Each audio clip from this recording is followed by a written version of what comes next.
Welcome, superstars. This is the beginning of my mini course, How to Create a Webinar That Sells. Video 1, why webinars are such a good marketing strategy to sell coaching, programs, and services. Let's go.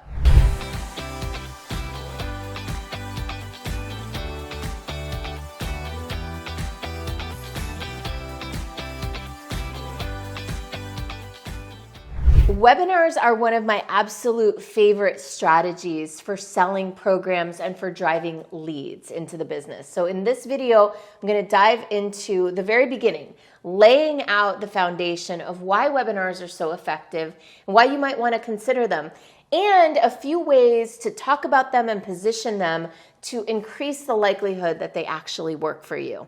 And then over the course of this next 9 video series, I'm going to lay out for you everything pretty much that I've learned about how to create webinars that sell and bring in excellent clients that you love working with. Now, if you're anything like most coaches, if not all coaches, you are always looking for strategies to market and sell your programs and services.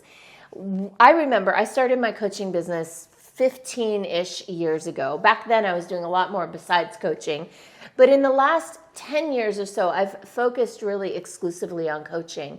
And since then, for over 10 years, I've been using some version of a webinar to market and sell my services. When I started doing webinars, they weren't quite as popular, as hot as they are now. And the reason I did them was not because I had some vision that webinars were the future, but rather because I wanted a way to do more speaking engagements. I knew that when I was up on a stage in front of a group of people and I was able to share my content, my personality, my vision, my strategies, my desires, I always got business from it. And putting together live events was expensive and it was pretty stressful. I had to find venues, I had to market it, I had to get food and drinks or somebody to host that, I had to get sponsors. There was so much involved in putting together live events. And in the beginning of my career, I was doing these up to once a month, maybe even more. And so what I was looking for about 10 years ago was, can I have that same experience or a similar one, but do it virtually and save a whole lot of money on costs? And that was really where I started to do webinars. And back then it was a really different feeling. It was a different industry. You know, there wasn't as much competition, which was, great. And there wasn't as much adoption. So not as many people were willing to do a webinar as opposed to, say, coming live in person. So a lot has changed since then. And even so, over the years, I've continued to do some version of a webinar. Also on the bright side is that there are so many more tools and resources to do your webinars and to market them than there were back then. Back then, you had to figure out how to create your landing page. There weren't a lot of resources to do that. These days, you can build a landing page in Eventbrite or in Canva even. It's so much easier to create the technology to feed a webinar, even if people are a little more jaded and cynical and maybe not as eager to purchase from a webinar as they may have been in the beginning. So it's good and bad. And even so, I still believe webinars are a fantastic marketing strategy. Another reason I think they're such a good marketing strategy that you may have thought of or maybe not is that not only do they help you get in front of your ideal client and deliver value and make an offer, great, they also are a great strategy to grow your list. Much like how not everybody's in the market for an automobile every day, right? That's something we buy maybe every few years. Not everybody's in the market for what you're selling every single day. And they might be in the market for it 2 years from now.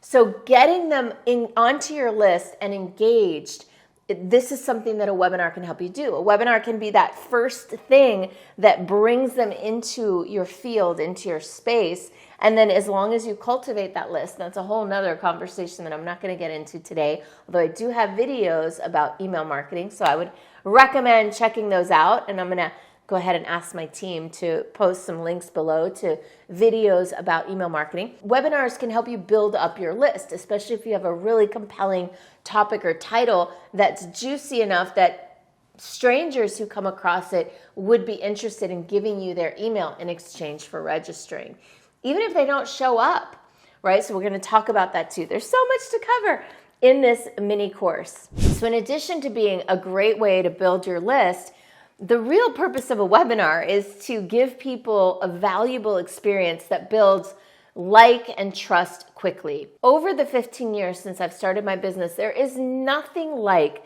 a speaking engagement for building trust and credibility quickly with people and attracting in the people you like. And webinars, they are a speaking engagement, but that you put together yourself. And so I am a big believer in them.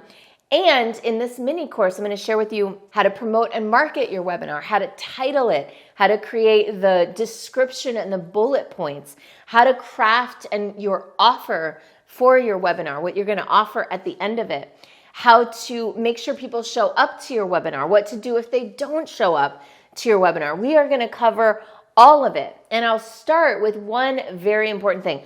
I am going to use the word webinar, and you can use the word webinar.